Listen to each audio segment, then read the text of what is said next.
broadcasting from the Unshackled studios in Melbourne. This is WilmsFront, brought to you by the Unshackled.net. Now here's Tim Wilms.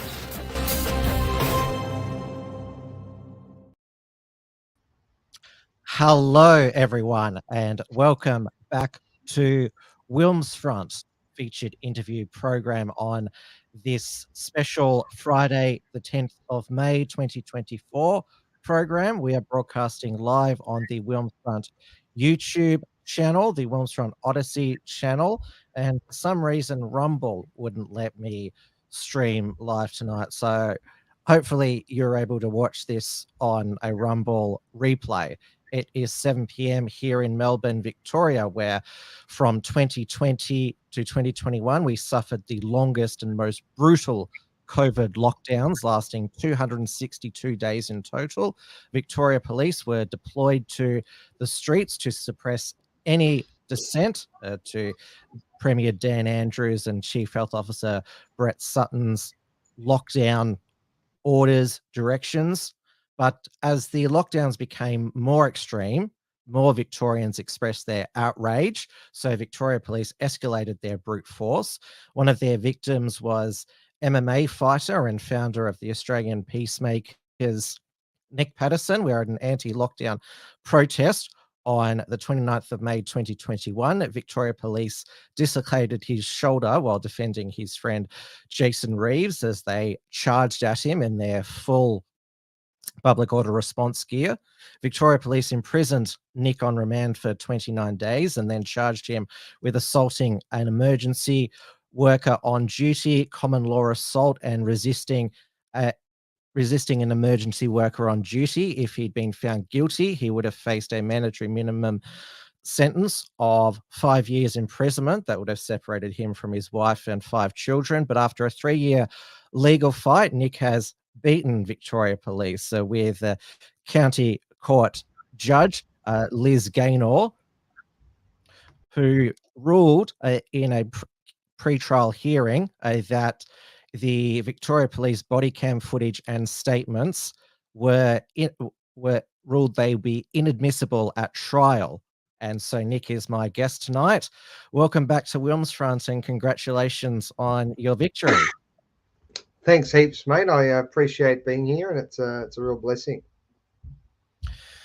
And now, this is the article that I wrote when when I say extraordinary news, I was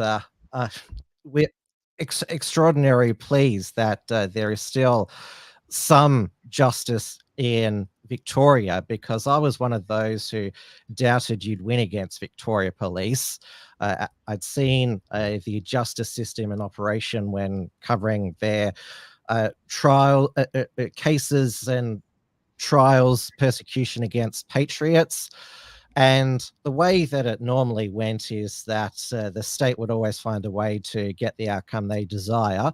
But yeah, to use the expression, you've white-pilled a lot of us, that justice still exists in Victoria. And Judge Liz Gaynor, she was scathing of Victoria Police's conduct on that day.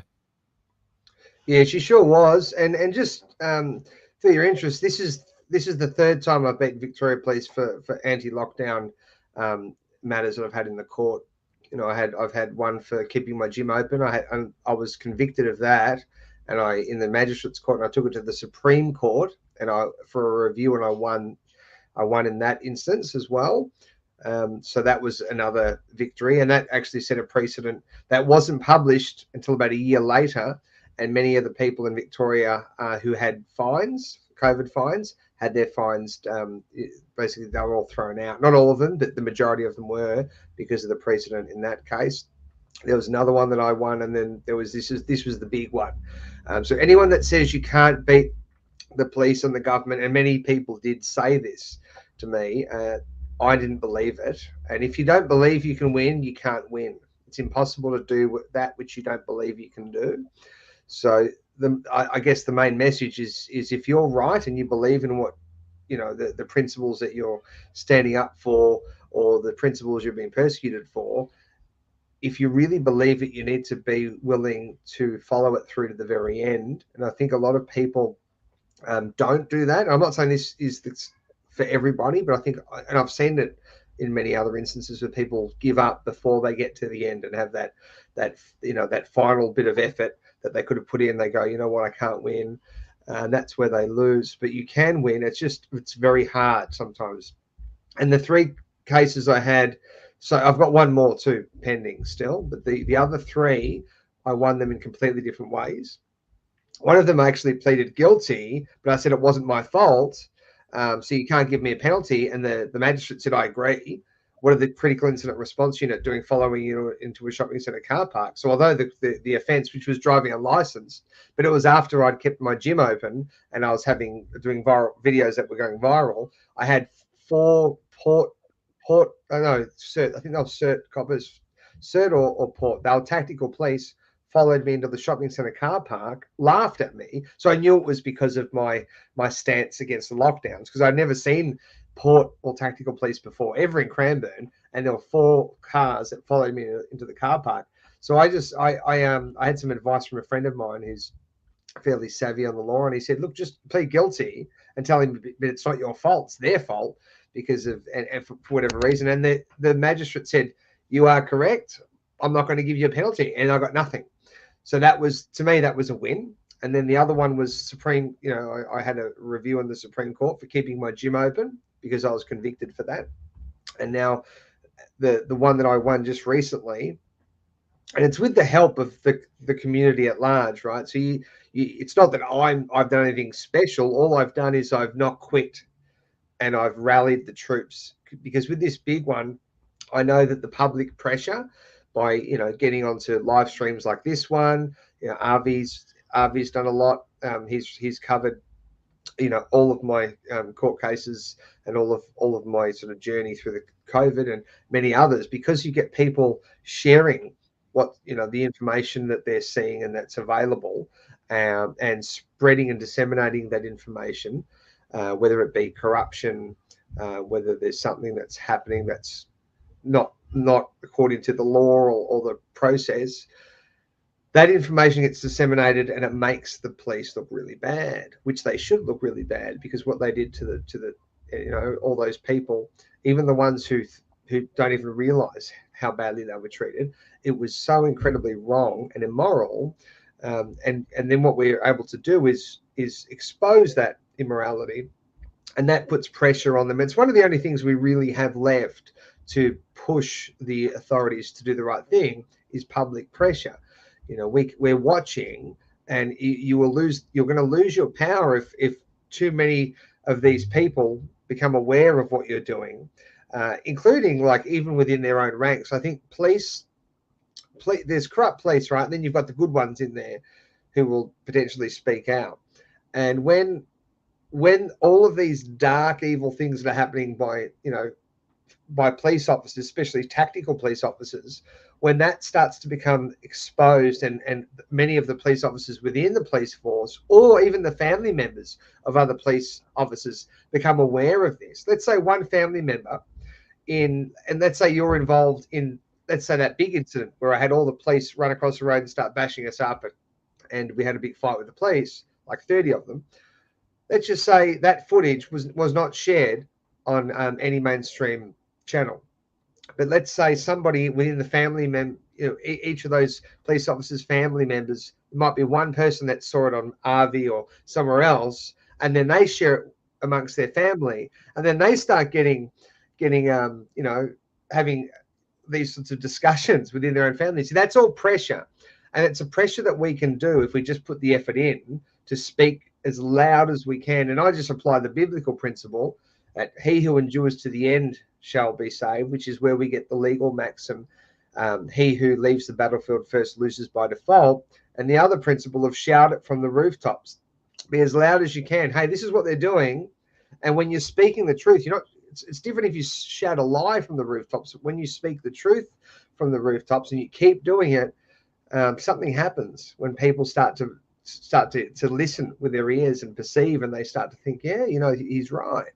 And that's how we're able to rally a lot of support, and not just support in the form of live streaming and having a voice, because I was deplatformed off every platform except for Telegram, and now I've just got back onto a couple of the other platforms, but also in the form of financial support for my big case. So we're able to hire some really good barristers who are completely awake and aligned with our way of thinking to actually help us argue those technical aspects of the law to get the win that we just received and the precedent that we have in the DP versus Patterson case.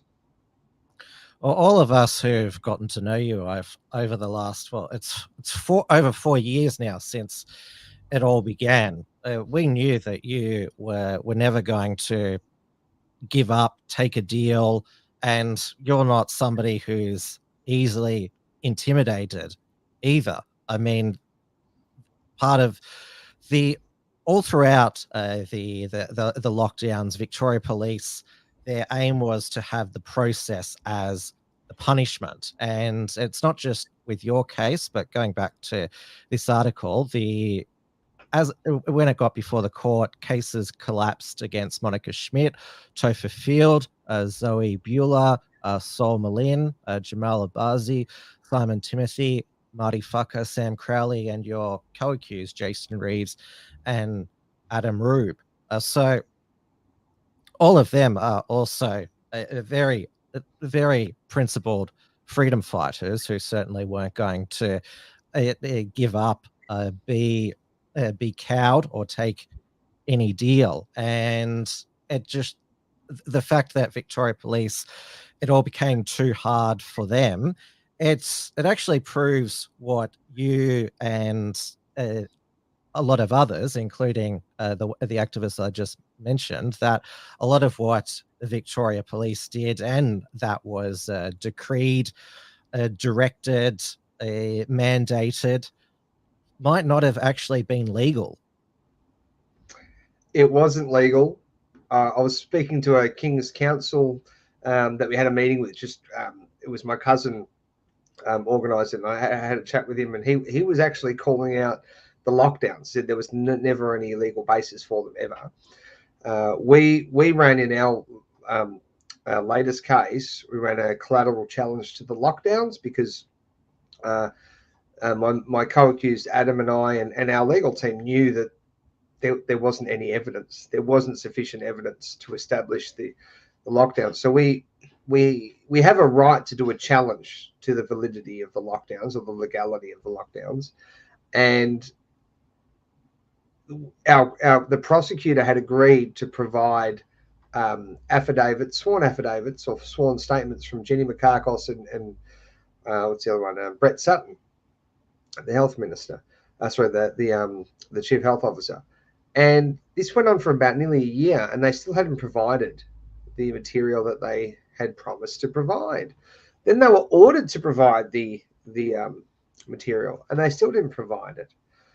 And then we asked, why they haven't provided it. And they said, "Oh, we're really sorry. We've been really busy. We'll get you. We're not going to get you that material now. We're going to get you something different. We're going to give you a certificate certifying that we've done everything that we're meant to do," which is laughable, right? That's what they said that they would do. They were ordered to provide sworn statements, but instead they're going to provide us with and this is important for people to understand, that the whole thing was a lie. It was all the charade. So they were going to provide us with a certificate, which they did provide. And a certificate is just basically saying, we certify that we did everything correctly. Instead of, and it was 42 pages long, and it had all of this evidence that it named all of these forms of evidence, that there was data from here and data from there, but they didn't provide any of the actual evidence, because I don't believe it exists. I think of that maxim of law, that which cannot be provided ceases to exist or fails to exist. So that's where we're at with the challenge to the lockdowns, which was a big part of our case. When you've got barristers, criminal barristers, but King's Counsel saying that there was no lawful basis to it. And of course, I was saying this years ago, but I'm just the little man. I don't have titles next to my name, so people don't listen to me because I'm not an expert, right? But it is nice that now, people are seeing that there are a lot of the experts are saying, yeah, there was no evidence. But sadly, the reason it went so far, and this is completely and totally the reason it went so far, it's not because of the Daniel Andrews mob and the people that are in those elite ruling class circles. It's because of the people like you and I who went along with it. And they just switched their conscience off and went, well, got to do what they tell us to do. They are literally slaves, because only a slave would think to do something that is obviously immoral, and you can see objectively that it's immoral because it's hurting people, destroying people's businesses, telling people they have to get medication that they don't want. All of this is completely immoral, and not just that, the inability to travel. But people just went along with it. Well, and they justified it by saying, well, I'll lose my job. How am I going to pay my bills? And that to me is complete weakness. That's never, and I think of my ancestors. I couldn't imagine they would have been those kinds of people that would have done that. I think they were stronger, more resilient, and they were more cultured in their own culture. They understood their own culture and those principles. We've lost a lot of that. So there's so much that's been unveiled through this whole period, where we've seen that we have really been, as Western people, completely diminished, and brought down to just to the base root of what we can potentially be and we can see that objectively, because people literally just went along with something that was an obvious lie. And even when the lie came out, they continued to go along with it just because, and they would create reasons and excuses to go along with a lie. But as I've always said on your show, if you go along with a lie, you are part of the lie. And there's no integrity or no honesty in doing that.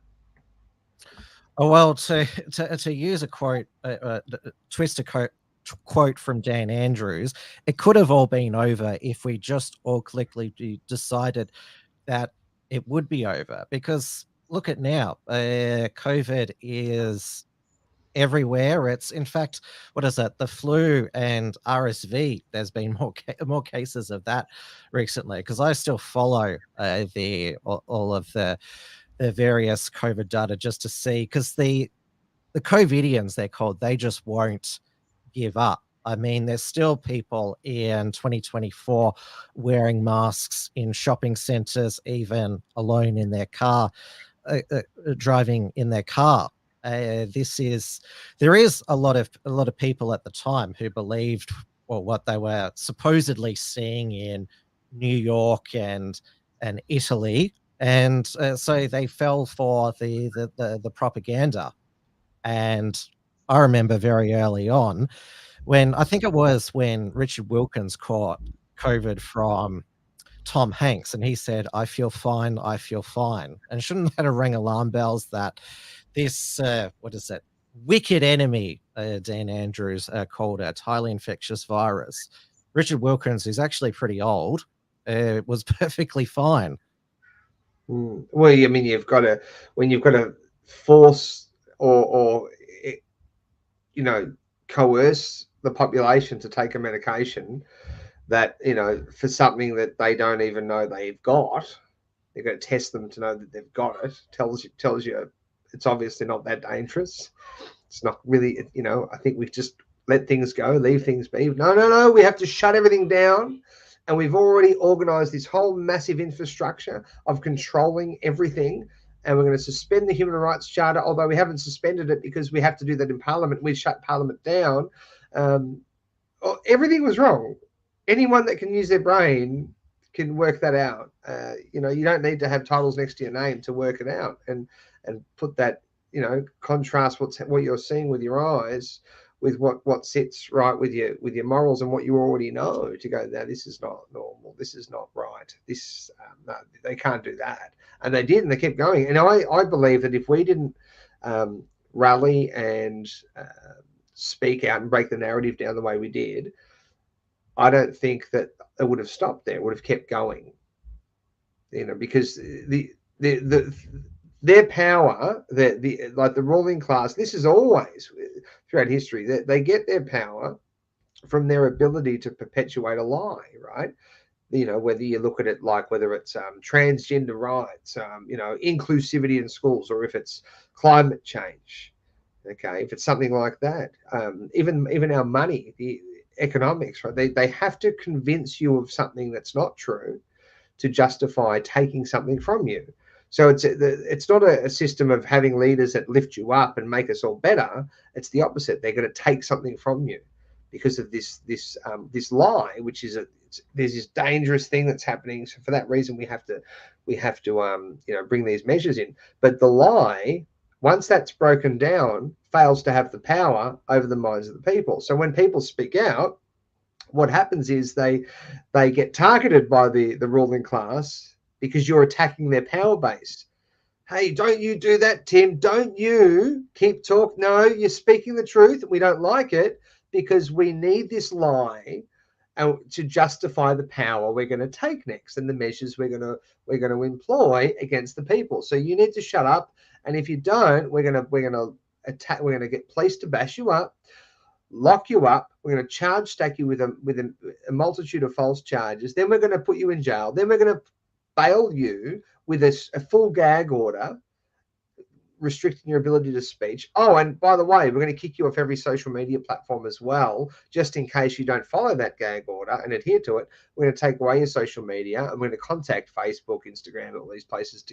That's what happened to me and many other people, right? So that proved to me how much power we have in our voice if they're willing to, because I just look at these people that are pushing these lies over the population and through the schools and through propaganda campaigns on the radio and on mainstream media. I just look at them as being mad on power, and they just have to have power.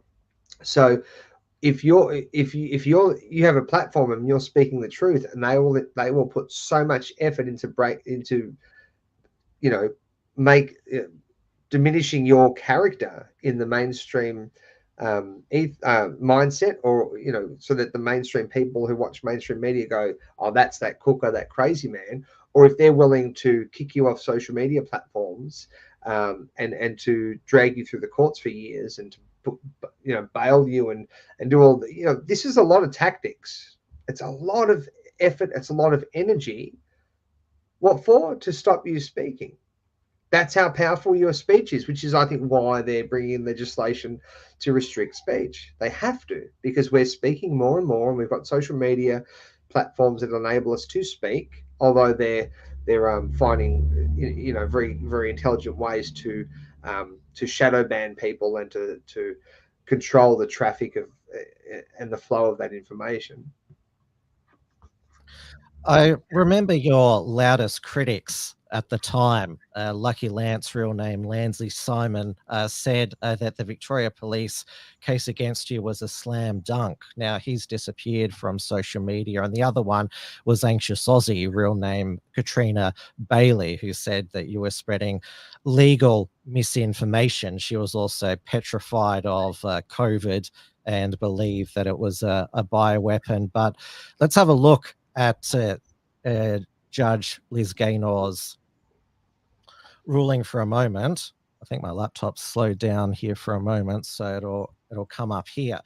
Now, Judge Liz Gaynor, she has gone viral throughout the years. She is a judge with an extremely high BS detector.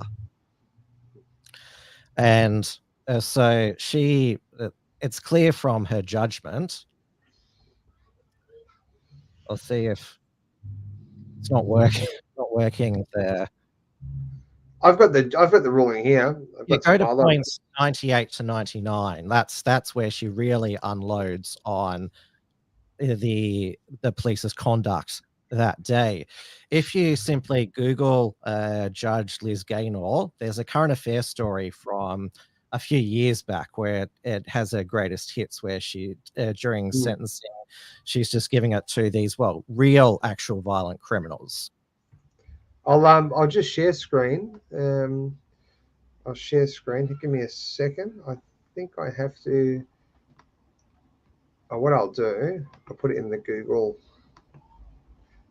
Otherwise, it would share screen, our screen that we're on. All right, go back. And here we go.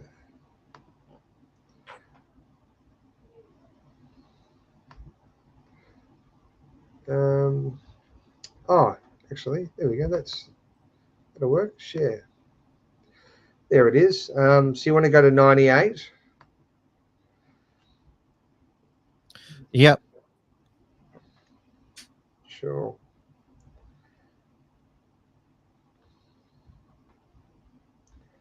'97, 98, and there's 98, yeah? Ah, yes. Okay. Turning to paragraph D, in my view, the gravity of the impropriety was concerning, involving, as did the unjustified infliction of violence by police, who bear particular responsibility by reason of their office and the powers imposed in them. And in a situation where their numbers greatly exceeded the group of persons involved in the protest. It was, in my view, clear from the footage that the numbers of the group protesting were vastly exceeded by the number of police present. And then going to number 99. As to paragraph A, okay. At the very least, in my view, the impropriety by police was reckless. The actions of Mr. Reeves and the accused during the day presented no threat to police and did not warrant the violence they eventually inflicted upon Mr. Reeves. Given the briefing police received in relation to Mr. Patterson, it should also have been clear to police that in treating Mr. Reeves as they did, they would most likely incite responsive action by Mr. Patterson. And go to 100, which is another one that you've highlighted. Yeah. Additionally, I'm satisfied that the police were cavalier in the way they delivered information to those men they had arrested of the grounds for that arrest. At one stage, a police officer is heard saying there will be a lot of charges that you face that would seem to be in relation to Mr. Patterson and Mr. Rube. At another stage, well after he had been arrested and was in fact standing up and facing a wall, Mr. Reeves was informed that he would be charged with a fray. This was well beyond the permissible time limit or opportunities said by the authorities to constitute an appropriate period of time for information about the grounds for arrest to be made known to the subject of that arrest. So what she's doing there is she's saying that I'll stop sharing. This is a human rights violation because Section 21, this is something I used to teach all of our peacemakers, the Human Rights Charter in Victoria. And Section 21, subsection 4 says, when you are arrested or detained, you have to be informed of the reason for the arrest or detention at the time of the arrest or detention. Now, they didn't do that. And it's interesting because in actual fact, if I was found guilty of all of the charges that they charged me with, I would probably be in jail for 15 years. It was ridiculous. A fray in and of itself is about 5 years. 5 years. That's just one of the charges. And there was all these assault charges. I was 24, actually, 24 charges. And then they ended up, moving some of them over to summary offences. So some of the assaults went into the summary stream and others stayed in the indictable. But it was just a stacking of charges, even though I'd done nothing wrong, for the purposes of, one, getting us to plead guilty to lesser charges when they make us an offer. Hey, Nick, we're going to put you in jail for a long time. You got all these charges, but you know what? If you plead guilty to these two, we'll make the rest of them go away. That's our deal to you. And obviously, someone like me would go, no, let's go to war, let's go to battle, let's go to court. But a lot of people will give in there because they put them through this process, this painful process in court. And people, I get it. It's hard. But they just need to realize that if you're in that situation, you've got to I believe we have a moral obligation to stand up for what we know is right, and show that, no, you're wrong, and be confident enough to potentially suffer, even a bad judgment, for the purposes of that true principle, because those principles that we stand up for are the only things that really have true value. People think that, their job was that valuable. I think that's ridiculous. Courage is much more valuable than your job, and a lot of people gave up their courage, which is a thing it's not even a physical thing. You can't put courage in a box and say, here's a box full of courage, Tim. I think I want you to have a box full of courage for your birthday. You can't do that. It's a spiritual thing, but people didn't see that mostly as being so significant or important. But I know it is, and I know we need to re-educate our people to understand that because of that lack of courage, we've ended up in a situation where these people were given so much power. Also in that ruling, where it talks about how they incited us, the police incited us into reacting, because this is all based on our application to have all of the evidence deemed as inadmissible. It's called a Section 138 application, which is you make an application under the Evidence Act, Section 138, to remove all of the or whatever evidence. In our case, it was all of the evidence based on the impropriety of the police. It'd be like if police bash somebody up to get a confession, that would be deemed as inadmissible because of the impropriety of bashing someone up to get that evidence. So the police received a briefing for the protest day, and it had all like these different protesters named, and a massive big chunk of this briefing was about me, about my peacemakers group, and it said in there, like, it literally had all my previous addresses, people that I associate with. But what it said in there was that if I believed, or members of my group believed, that we were being unlawfully treated, we would use force to defend ourselves. So they knew that by bashing up my mate, Jay, that we would respond with force because we have every right to, according to the law. And a lot of people said, no, you can't hit the police. Well, I hit a whole bunch of police officers to try to defend my mate. And I haven't gone to prison, and we're gonna be doing a big action, a big civil action against them, and potentially a big criminal one as well. So you actually can use force, and you could have a punch on with the coppers if they're bashing your mate. You have every right to do that, because you have a right to defend your mate. Just like you have a right to speed in a car if someone's trying to kill you. You could say, I was, why were you speeding? Because someone was trying to kill me. I had to get away. You'd be completely justified in that situation. Yeah, you've broken the law, but you're justified in breaking the law in that situation. And in this situation, we were also justified. Yet the police and the prosecutors and even that was our third judge, and we've had 3 prosecutors in this case, which I think is intentional, because that way they can drag the process out longer. Because then when you have a new judge after year 1 of being prosecuted, and a new prosecutor, we've got to start again. It's going to take a little while. Then that happened to get close to trial. Then we've lost our judge and we've lost our prosecutor. We've got a new one, and this is part of it. But there's I can't remember what my train of thought was there. Anyway, but what was I talking about? I was talking about the they're trying to grind you down. Yeah, I mean, I remember it was set for trial, and then there was another indefinite delay. But as I said before, all of us who know you, you weren't going to be deterred by the police and the prosecution dragging it out. And in the end, I mean, the judgment by Liz Gaynor vindicated you 100%. And you can imagine what the fallout would have been at Victoria Police's HQ. We all remember the big fat police officer, Assistant Commissioner Luke Cornelius. It was, I don't know why they put him as the face of enforcing health orders, given that he didn't look very healthy himself.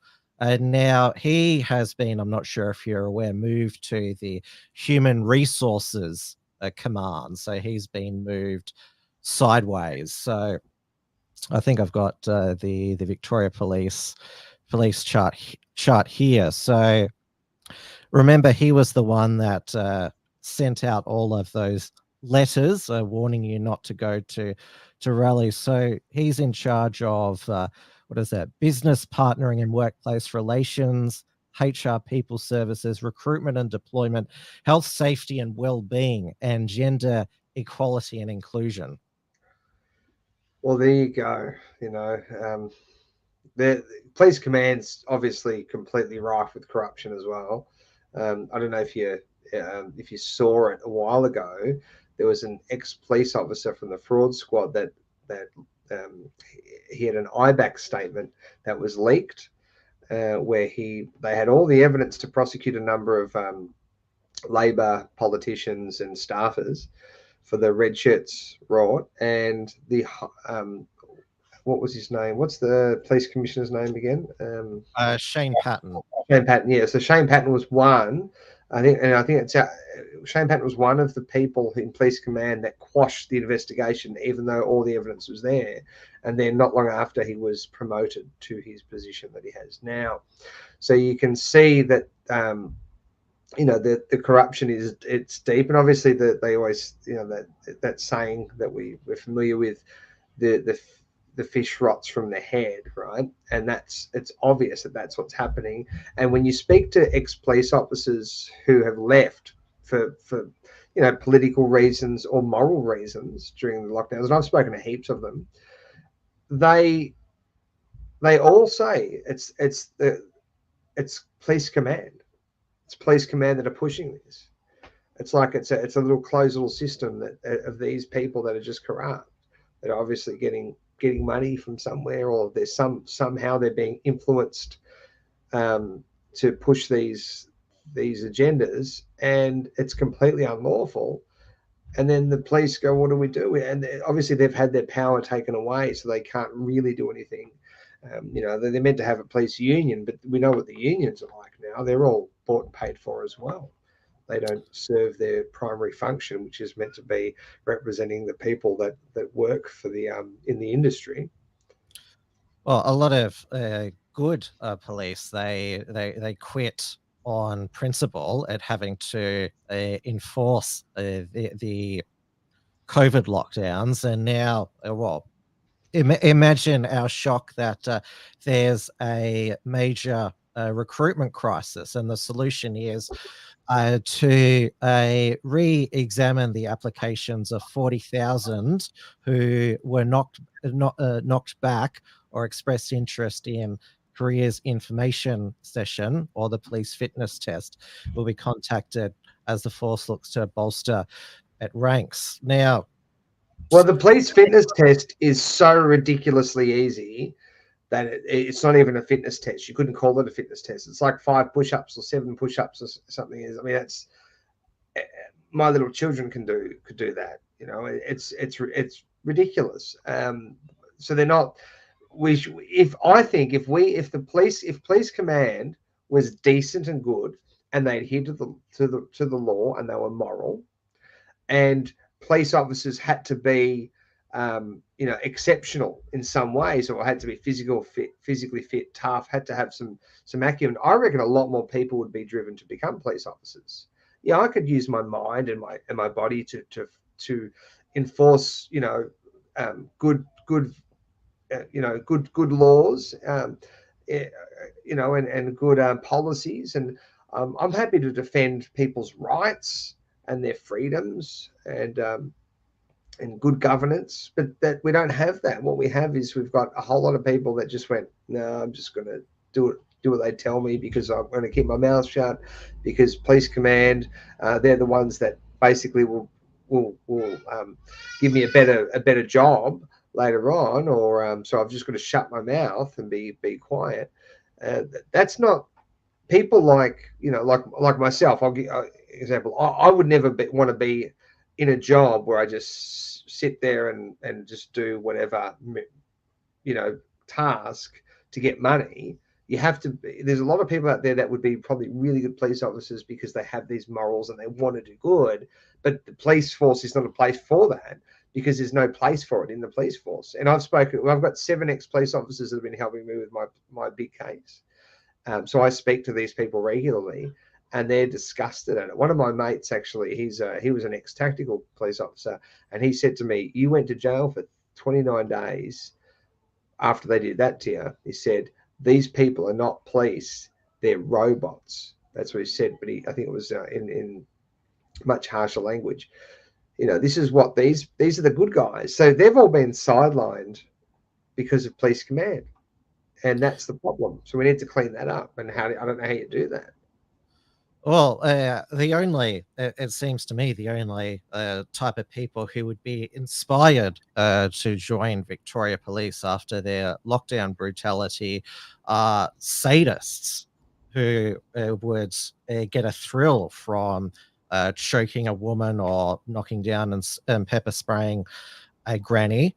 And the Victoria Police Command, they intended to be spiteful against all of those they stood down for not taking the COVID jabs. But one of those who was stood down, leading senior constable Simon Peter Shearer, won because the police didn't issue the right orders, directives to have the COVID vaccine mandates.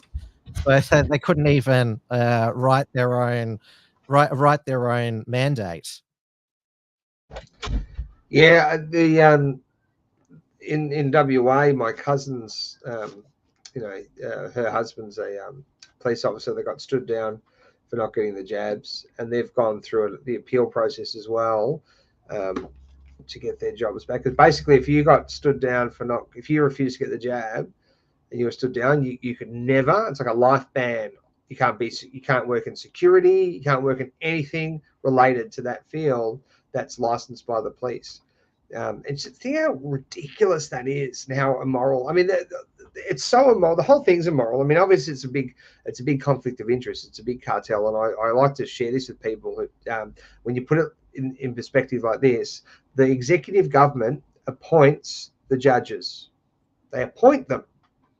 So there's no separation of powers. They tell you there's a separation of powers, but how is there a separation of powers when they're appointed by the people that they may need to adjudicate against? And we've basically been a one-party state in Victoria for the past 25 years. So all of the appointees are from the successive Labor governments. They're not going to rock the boat against the political masters who appointed them. And on top of that, you've got the police, right? The police commissioner and deputy commissioner. Who are they appointed by? The executive government. So you can't get the police. How could you get the police to go and arrest, politicians from the executive government and political agents when the police command has been appointed by them? And then worse than that, you've got IBAC, which is the independent. It's not independent because it's funded by the executive government as well. Independent, broad-based anti-corruption commission. Their job is to independently investigate police and government corruption, but they're funded by the government, which means they're not independent. So there's a massive problem there that needs to be addressed and fixed. Otherwise, I think the only other option is to burn the whole system down, because it's continuing to get worse and worse and worse. And even with people becoming more politically active and aware, it still seems to be getting worse and worse and worse. So, I don't know what the solutions are, but I definitely know what some of our problems are. And that's, you've got the executive government basically picking all of their people and placing all of their people in the positions of power. And then we wonder how they can get away with these things. Well, it's because they've appointed their guys into all those power positions. And we've had most of our power taken from us as well. Even your ability, like you think about this, like if I've got a property that I live in, and there's laws, there's laws that protect my boundary. You can't trespass, but the government always is creating new ways to be able to enter and access your property. for new reasons, and it's always based on a lie. It's always based on a lie. And it's the same thing with our border. They're bringing mass loads of people in. We don't know how many people are coming out into this country. We have no idea. We see it all throughout every Western country is the same, except for maybe I think Hungary and maybe a couple of others. But there's mass loads of people coming over who are not vetted, right? And you're not allowed. You can't go and defend your border because you become a criminal if you do. So you don't have that right either. We've got resources in this country. We've got resources that are worth a lot of money. It's called the Commonwealth. It's owned by the Commonwealth, which is meant to be us. And we're meant to have a stake in it, but it's being taken and sold because the political class, who have family members and friends in big companies overseas, they make agreements with those big companies without consulting us, and they sell all of our stuff for pennies on the dollar, so we get nothing out of it. And if you try to stop that and get in the middle of that and say, no, you're stealing our resources and our wealth, you'd get put in jail, right? So they're just bit by bit. It's like death by 1,000 cuts. They're taking our power away, which is why we need to invoke the warrior class again. The academic class are not the leaders and the warriors. The academic class are the ones that are leading the charge now because the warrior class has been diminished. But we don't need all the academics fighting. We need them thinking, and then we need the warrior class out there fighting. And we need to bring that back so we can start taking back some of what's been stolen from us before it's too late, and we end up with a country that doesn't look anything like. Well, already we have a country that doesn't look like it did 30 years ago.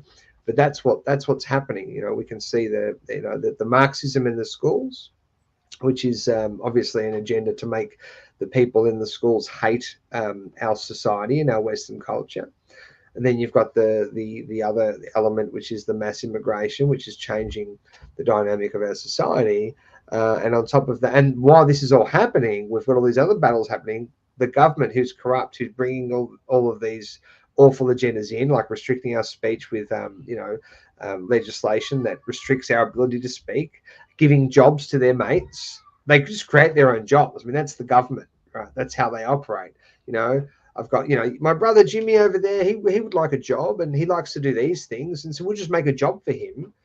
Victoria's the worst state for this. What is it? James Merlino, the former deputy premier, is now head of the Suburban Rail Loop Authority, building that huge underground network of rail tunnels, which is about creating 15-minute cities.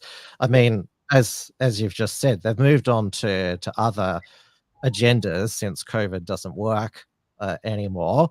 I'm sure that you weren't surprised to hear that the WorkSafe Victoria prosecution against the hotel quarantine providers during the second wave fell apart. That is because apparently in that board of inquiry that Dan Andrews set up, all of that is inadmissible in a criminal prosecution, though it's even quoted by freedom fighters that 801 people died of COVID during the second wave because the government's negligence. But a lot of those elderly people, they died because of neglect, because all of the aged care workers were ordered out, and so these and a lot of them weren't attended to because these workers were told to get out because you're infectious.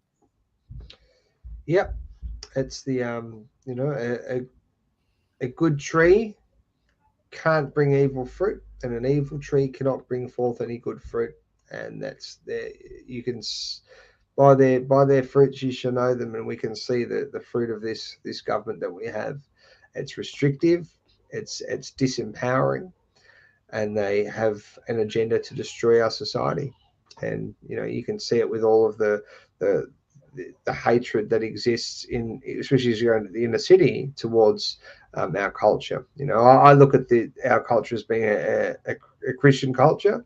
Our society is built on those principles. You don't have to be religious to understand and acknowledge that that's where we came from. But then we have a society that's completely, and I'm not saying that everybody, but I'm saying the media, the government, and and the likes, and the education system are completely weaponized against those principles. And you're going to ask yourself, why would they do that? Well, it's obvious. They don't want us to have those principles, because those are the principles that set the West up and made us and elevated us. It wasn't because we stole everything from everybody else and we were just these evil people. It was the principles that we live by, and that we built our foundation upon, that set us apart from others. And that's why, even now in this fallen state that we're in, people still want to come to places to the West from other parts of the world, because of the oppression and the just the awful societies that exist in some of the third world nations, and they want to come here. It's because of those blessings that we had, because of the principles we live by. But very rapidly we're losing those. They've removed religious education from the schools in Victoria for the most part. But they're getting people, the kids doing Islamic prayers in there. So it's a replacement of the culture, because they want to bring us down, so that we're not a light to the rest of the world, because then the rest of the world can look at us and go, hey, we want to be like that, and we expect to be like this. So if they can bring us all down to the lowest common denominator, then we're all done. It's all over. It's one class controlling everything. There won't be a middle class. So that's a big issue, right? That's, I think, the biggest issue. COVID should just, by them flexing the muscles with the COVID, I think it revealed that. It showed us what they want us to be. They want to take away all of those rights and freedoms. And actually, they've already taken them away in a legislative capacity, because they were able to do it that easily. And without us having any say. We didn't know that, because what they generally do is they write legislation up, but they don't invoke it until later. They get it in, they pass it. Yeah, that's what a lot of people learnt during COVID, and it's because, remember, with the various attempts that the Dan Andrews government did to, I think it was in October 2020, try to push through these new COVID regulations that would allow indefinite detention. And also remember their original pandemic declaration legislation at the end of 2021. They wanted to put this aggravated offense in for violating a pandemic order, that they could jail you for 2 years, which thankfully all of those things weren't in the final legislation that got passed. Yeah, but then this is the thing though, if we ended up in a situation where the majority of let's say the next generation coming through the education system, if there isn't a critical mass in there that are strong, have courage, and are well informed, they just get their way. They can just do this. We become just malleable into whatever ideology that they want. That's why it's very important now that we use our voice, which is because that's how we were able to topple over the whole COVID scam. Was, that's why I got targeted, because I had those first interactions with the police at my gym, and I just called it out. And I didn't say everything right, and I wasn't eloquent with how I spoke, but it was, the whole world was looking at Victoria, thinking, like Melbourne, that could be us next. Look at Melbourne. Look what's happening over there. So right off the bat, in the first month of the lockdowns, I'm just very public, like, keep your businesses open. I actually had a lot of hope, and I like to live by hope, because hopeful outlook is always looking up. And I thought, if I do this, others will as well. Sadly, most of the businesses and the gyms, they did stay open, but they did it in secret. What we actually needed was it in the open. But by doing what I did there, by just being really public and really loud, keeping my business open, it attracted a lot of attention. And then you stand up to these people with some courage, and you use, whatever faculties you've got. What happens is people see it, because we had about 11 million views on those videos before I got deplatformed on the Vimeo. And Vimeo doesn't usually get that. It does have a sort of similar YouTube terms of service. I mean, it's not as used as YouTube, but it has all of those. I mean, we're on YouTube at the moment. YouTube, even in 2022, 2023 was still very bad. Like, I'd just be reporting on new discoveries of side effects in the COVID vaccines, and the videos would get taken down because you can't say anything against COVID vaccines that are authorized by supported by the World Health Organization. Well, yeah. This week, AstraZeneca themselves admitted the side effects of thrombosis and thrombosis syndrome from their COVID vaccine. They've voluntarily withdrawn it. So, Well, that proves the point, doesn't it? Vaccine manufacturer of spreading misinformation about its own vaccine. Yeah, and that's the point I was raising. So, like, when I kept the gym open and I had those videos, what it does is it breaks down the narrative very quickly, because you end up with getting millions of views. People are seeing this, going, yes, even if it's just invoking some courage to speak out and to stand up. That's what they don't want us to have, right? Look at all those people that spoke out about the AstraZeneca and the other jabs and how dangerous they were. By saying that, they were getting deplatformed. They were getting restricted. That was happening to me. Craig Kelly's one who, he just got, annihilated in the media. Yeah, Facebook removed his account. Yep. And he was right. He was speaking the truth about these things. They don't want the truth. See, there's the evidence that it's the truth that they can't have you speak. And your voice, if you're saying all the crap and going along with the algorithms, you will get a big following and you will get all of the accolades. But if you speak the truth, you will get deplatformed. You'll be hated in the mainstream media. And you'll be shadow banned, and that's because the truth is very powerful. That's the most powerful weapon we have, and we need to realize that. All those people that said you can't win, just give in. I had lots of people say things to that effect, and it's like, well, no, you can't win because you don't believe you can, but at least have the fight and be willing to and actually believe that the truth is what's right, and be staunch in defending the truth, and you might actually win, but a lot of people don't really believe that principle of truth is valuable enough to suffer it all, and that's what's very sad. That was the sad part about it. However, the positive or the silver lining out of this is a lot of people have realized and learned from that situation, and then they're becoming stronger and more courageous, because people are objectively looking at everything saying, this really happened. What was the cause of it? And it wasn't these politicians, because they don't have the power to do this to us. It was people like us who enforced it on us, on each other, because of our lack of courage and our lack of confidence and our inability to defend the truth to the nth degree, because we didn't value it enough.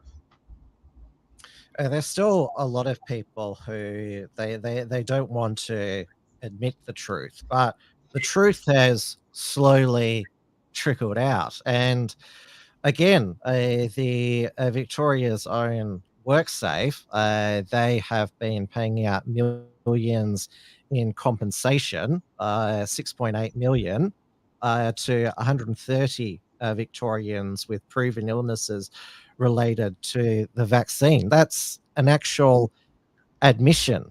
I mean, again, this didn't stop the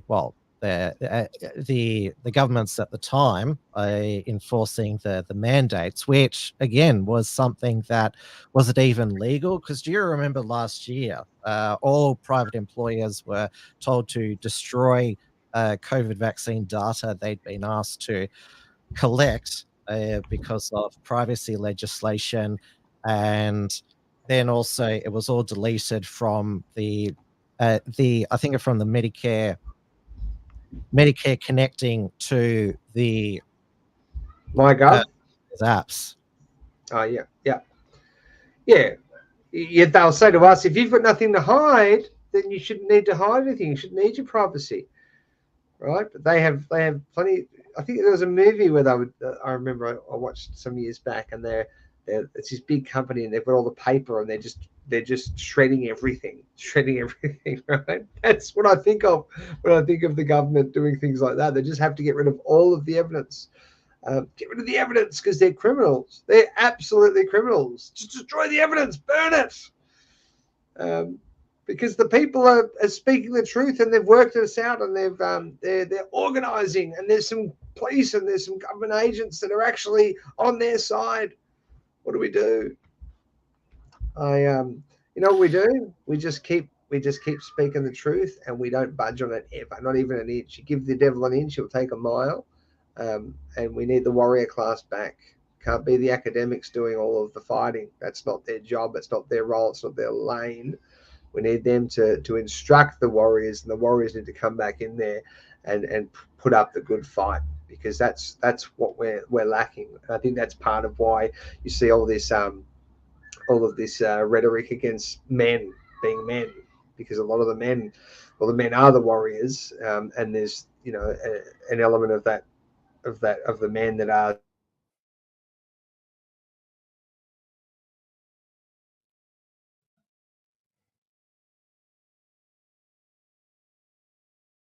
that warrior class in our society, but we're coming back. We've just got to inspire the people to want to fight for those principles and defend those principles again. And I'm very hopeful that we will get there.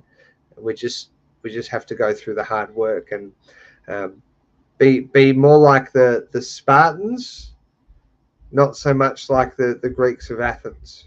They were the ones that had this really complicated society, and everything was beautiful and it was amazing. And the Spartans were the warriors out there that did it hard and tough, but we need both. And we don't have many of the Spartans left, so we need to build that up. Now I have to go very soon because I've got to do handover with the children, and I've got 5 of them, which is technically. Yeah, we've been hearing them in the background, the entire stream, which is, I mean, I don't mind it because children are children. I mean, it was one of the sort of funny things when everyone was sort of like zooming in. You'd have the kids crawl over the stream because, well, they were trapped at home as well. The cruelty to children that was during the forcing them to not socialize with other children and forcing them to wear masks. It would be horrendous if you were an only child. That would be very hard. At least we had children, like they could play with each other, and they could play games together. But if you were by yourself, that would be very hard, very boring, and very depressing. And there has been the Cochrane review of did a review of masks for respiratory viruses and found no evidence that they worked. And we all know of Pfizer's record of medical negligence, but there's a lot of still mask people who wear the 3M masks. The Australian government is threatening to sue the company because their Forever Chemicals has seen tens of thousands of properties across the country poisoned, and taxpayers forking out nearly 400 million in compensation. Yet people still wear those masks, which are proven there's no evidence that they work, from this company that has poisoned properties with Forever Chemicals. Yep, and they're poisoning the people, no doubt, with those Forever Chemicals. Look at the pharmaceutical companies; like they're all the biggest fines for like dumping toxic waste. The likes it's from pharmaceutical companies. It's like 9 of the top 10 biggest fines ever are all pharmaceutical companies. But we're meant to, if you don't believe in the vaccines, you're you're against science, right? It's just mad. But we know it's mad because we've been through it and we can see it. We're calling out from the beginning. And now you're planning to sue Victoria Police for what they have put you through and what they physically did for you. There's still been no real accountability of, well, all the politicians at the time who were around that national cabinet, or all of them except for the ACT chief minister have moved on. We've got this joke of a federal COVID inquiry. It's not a royal commission. So there is. They've gotten away with it. Pretty much all of the people who subjected the Australian people to this oppression. Well, here's the thing. There's no statute of limitations on criminal offences, unlike civil. Like if you want to make a civil claim, there will be a statute. Like personal injury is like 3 years, but there is no criminal offences. There's no statute of limitations. So, we can eventually, I think we'll better get them. But if not in that way, there's other ways to get these people and bring some justice. And that's all I'm going to say there. But there are other ways. And what about there's some of the sort of expert class who were in the public domain from the beginning, who now say, well, Australia did go too far with its lockdowns and mandates, such as Dr. Nick Coatsworth, who was the Deputy Commonwealth Chief Medical Officer, and Professor Peter Collignon from ANU.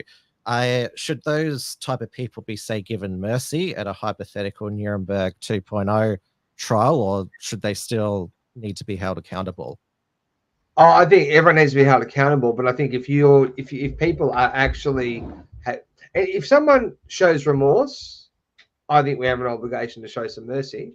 I'm not one that's no mercy. I think we should, but it's got to be real and genuine. And I haven't seen any. Like, I'll give you an example. Okay, 43 police witnesses in my big case that we just won. 43. Do you think any of those police at any stage said this isn't right, and spoke the truth out, and spoke the truth, and did the right thing, and was a whistleblower against their police command? No, none of them did. Not one out of the 43. Now, if they were to say, "Oh, look, we're really sorry," no, too late now. You had 3 years and you all knew what you were doing was wrong. So it'd be very hard to convince me that you're actually sorry when you're about to have some sort of criminal penalty placed upon you in a criminal court, because we're going to not just do a civil action, we have to do a criminal one as well. That's the direction where we're going and we'll be pursuing.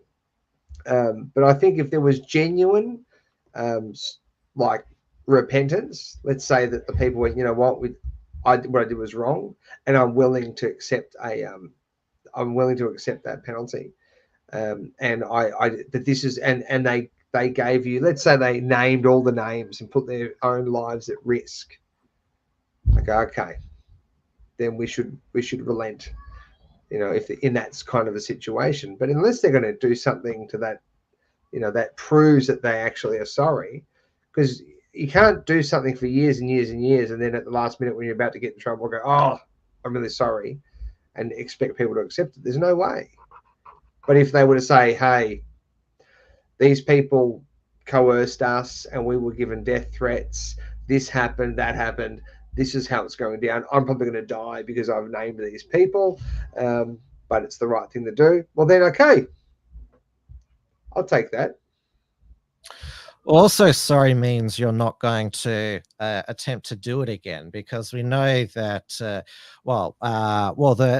media would certainly love another pandemic lockdown. They're trying to scare people with bird flu, swine flu. But do you believe that if there was another, new virus that went around the world, people wouldn't fall for it again? I don't think they would fall for it again. even the normies, I don't think they would fall for it again. I think they would have to do something that would make people very, very sick to be able to get people to fall for, a scam like that again. And I still don't think people would believe it. I think people have worked out how to take care of their own health. A lot of people have worked out that you can't trust the medical establishment for anything when it comes to your health. They're actually very dangerous. If you want to have an early death, then by all means, fill yourself up with all the pharmaceutical nonsense. But if you want to have a long life and you want to be healthy and healthy mind and not have the all of the reactions that come from those medications, you can't have it. So I don't know how they could psychologically manipulate the masses to go along with something like that again. It would have to be something completely different, and it might even take to the next generation to be indoctrinated enough to get that critical mass. Which is why we need to tell our children, grandchildren, this is what happened, never again. Absolutely, yes. I agree. Pete Ozyman mentioned about digital ID. You were a speaker at the rallies on Sunday against digital ID, which we got a taste of with those Service Victoria apps, which were COVID check-in vaccine passports. There's another Freedom Rally on May 25th. Are you going to be there? I can't confirm. I believe so, yes. That's the which one is that one? The 25th. That's the Worldwide Freedom. Freedom. Yes. I'll be there. Yeah. I was actually going to be organising that one actually, and I wasn't. I just said to the guys I can't organise that one because I don't have a date for our final mention hearing yet, the court, and I don't know when it's going to be. It's going to be around the 20th of May. And because I don't know the exact date, I couldn't commit to anything yet. But yeah, I'll definitely be there.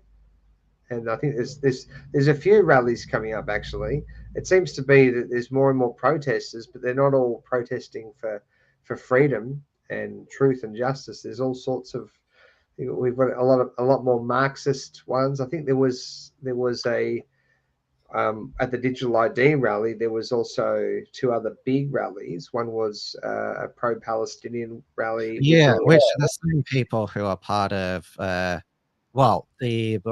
non-actual Muslim ones, the regular socialists there. What is it?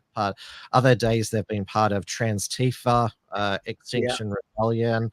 I mean, they're basically really brain dead leftists who just protest. What is it? The current cause. Regurgitate the propaganda. Yeah, that's it. So yeah, I mean, so as much as we had the monstrous rallies we had two weeks in a row where we had between 300,000 to 500,000 people. Yeah, I remember in the end of 2021, and then the rallies in Canberra before the election. They were incredible. Half a million. Mm-hmm. Yeah. Well, there's certainly a lot to be optimistic thanks to, literal freedom fighters such as yourself. Thank you so much for coming back and joining me on WilmsFront. You're also going to there's a Living Free festival coming up in the Pillar Valley on August. Yeah, there is. There's we've got I put a lot of effort into a festival with a number of us organising this festival. Now that this case is done, like all the painstaking elements of it, I can now be a bit more creative and start working on things that I think will solve some of our problems. So we're organising a really big event in the Pillar Valley. So it's northern New South Wales. We've got a whole lot of speakers, including international speakers. All the sound and the stage, everything is all professionally done. And these are all people that have done something specific and quite big. And it's not all the biggest name people. these people all have it. They've all got decent profiles, but it's people that have the most, we thought would have the most value to add to the community. So it's from the 23rd to the 25th. We've got all of this live music as well, and these live acts are like they're professional musicians who have had, some of them have had mainstream opportunities, and they've turned them down for moral reasons. So they're at that level. So there's going to be music workshops, food trucks.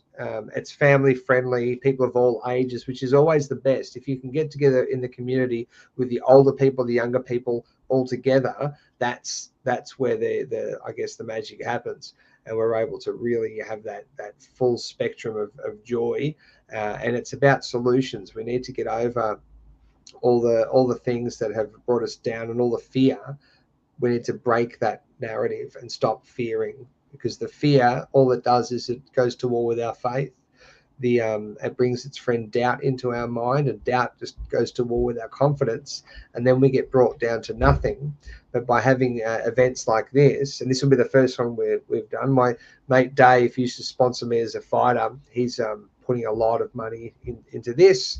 I'm not going to disclose that, but he's putting a lot into it because he knows that this is something we need.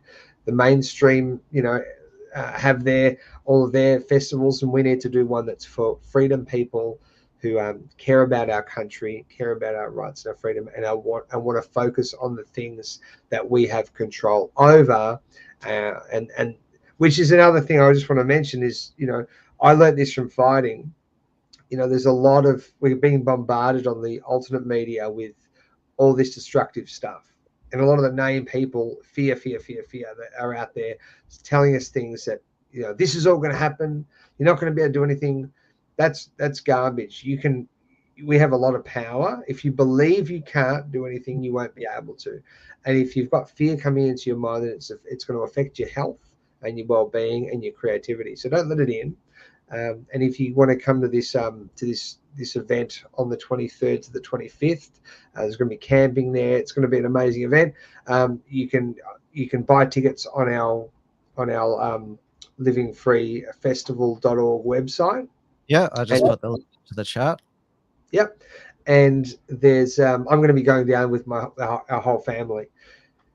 And there's also going to be if you put in the word banjo in the promo, you'll get a discount as well. Banjo, BANJO. Your MMA nickname? That was because I got given that name because my last name is Patterson. So, Banjo Patterson is where I got that name. But yeah, so it's going to be an event that's going to inspire people, and I'm very confident that this will go well, and that people want to do it again, and we will. We'll run them regularly, because we need something like this, because it doesn't. This is an Australia first. There's never been anything like it to this level, with all of the musical acts, all of the speakers, including internationals, and then all of the workshops and everything else that we're going to be organising for people. Yeah, sounds exciting. And a freer, happier future is yours if you want it. Thank you again, Nick, for joining me tonight.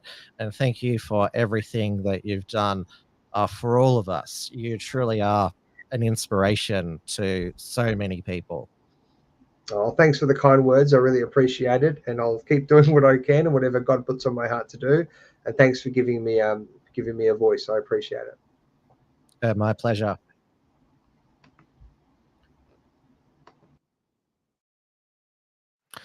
All right, everybody. It concludes this special Friday night edition of WilmsFront.